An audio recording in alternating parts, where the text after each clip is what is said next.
Hi guys, welcome back. Today what I'm going to do is very exciting. I've got my brand new bag of clubs from Wilson Staff, so I'm going to put them up against my old bag of clubs from last year and see which one's best and hopefully make some decisions as to what's going to go in my bag for 2021. As always, if you're new here, please do hit that subscribe button down below, and if you haven't already, hit that little bell icon as well. You'll get notified for every new video I post. And if you enjoy this video, please do smash that like button down below as well.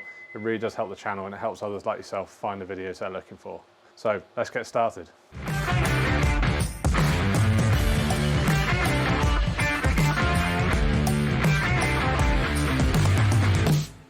Alright, so we have my brand new bag this year, so I'm going to run you through it really quickly just to kind of explain what I have in there. I have, first of all, with my wedges, same set makeup again, 52 degree, 58 degree in the Staff model wedge.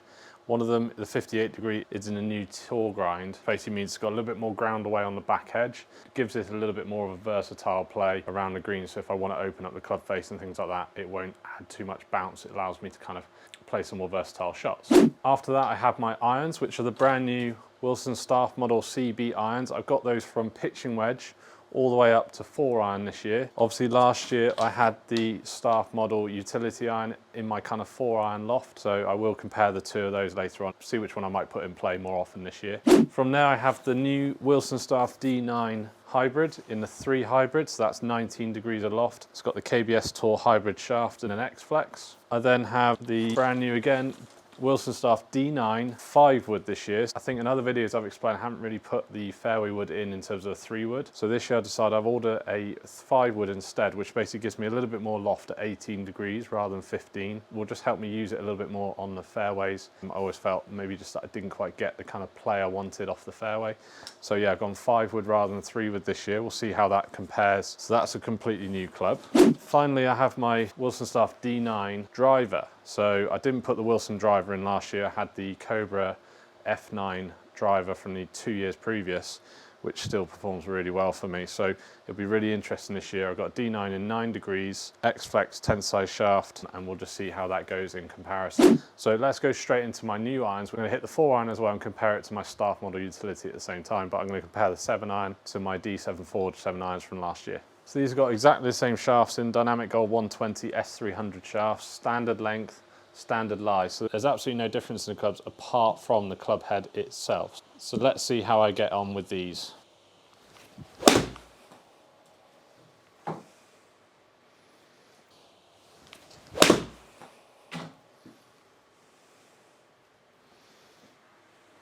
Feel absolutely amazing off the club face. Really nice soft forged feel. These obviously compared to my irons last year are fully forged. Nice classic looking golf club.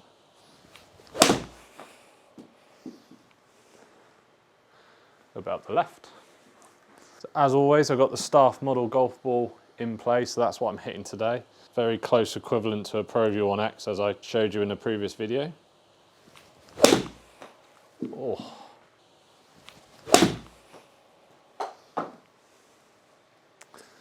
So my worry with these was that distance might come down a little bit because their loft's a little bit weaker, around 34 degrees with a 7-iron compared to 30.5 degrees with the 7-iron of the D7 Forge. So I feel like these are going to pop a bit higher and might go a little bit less distance. But we'll see if that's actually the case when we compare in a minute. Let's hit some of the D7 Forge now and see how they do. Very different noise straight away off the club face, much louder with the D7 Forged. Just going by the eye, they definitely came out a bit lower that first shot.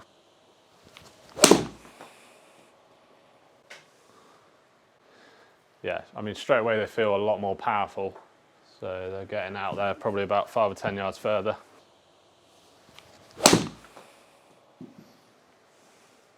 Obviously looks down by the ball, a very much slightly bigger club head with the D7 Forge, slightly much thicker top line, a little bit more rounded in looks rather than squared off. A little bit up to the right.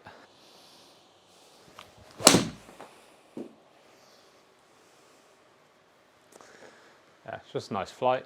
let's have a quick look and see how they compare. You can see there straight away there's a lot higher launch angle with the CB irons versus D7 Forge. Not surprising with the difference in lofts from 7 iron to 7 iron. And much faster ball speed coming off with the D7 Forge as well. Again, not surprising with the lower lofts, and there's a lot more technology going on in the club head, just allowing the ball to come off a little bit quicker. So launch angle, there's nearly 3 degrees of difference in launch angle. Spin rates are fairly comparable, a little bit lower spin with the CB, interestingly. I wouldn't have called that. Both spinning plenty with each iron. There's a 10-yard difference in distance in carry alone from the CB to the D7 Forged. Oh dear, have I made a mistake? So if we have both 4 irons now, I've got the CB 4 iron in my new set, and I've obviously got from last year the Staff model utility iron in a 21 degrees, so comparable kind of loft.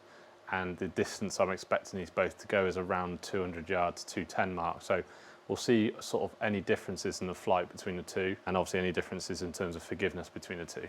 Starting off with the CBs. In terms of looks, the differences are going to be very different. This CB, much thinner top line, much less offset, thinner sole, everything's kind of going against that forgiving look. But when you hit it like that, it doesn't really matter. It's come off absolutely amazing. Ooh, that's the chunky one. Caught the ground a little bit earlier, the club head's dug in a little bit. I think that thinner sole, just wanting the club to dig a little bit easier. It's just that point in the bag where I do lose a little bit of consistency.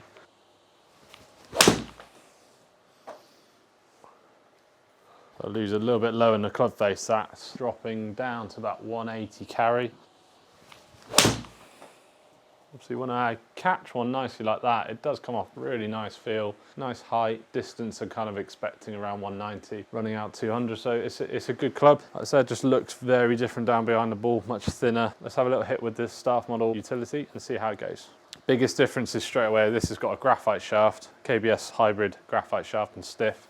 That was a steel shaft, Dynamic Gold 120, S300, so much heavier steel with a bit more flex, might just help get the ball a little bit higher with a little bit more spin. So big difference is much chunkier looking down behind the ball. Thicker top line, you can see the back of the club as well, that's how chunky it is relative to the CBs. Obviously sounds massively different being the hollow club design. Quite a comparable distance with the first one. That was probably a little bit heavy, but its thicker sole hasn't dug in quite so much. And it certainly seems to be getting that ball up a little bit more in the air. So utility might be quite difficult to take out the bag. Just feels a lot more forgiving. Height is just way further up there. It's carrying around 200 and landing in quite soft. It's a lot easier to hit. And interesting, unlike the D7 Forge, where this is probably just getting the ball up a bit higher at this kind of area, which is what I would probably want. This is where I actually want a bit of help. Yeah, really nice flight. Very consistent.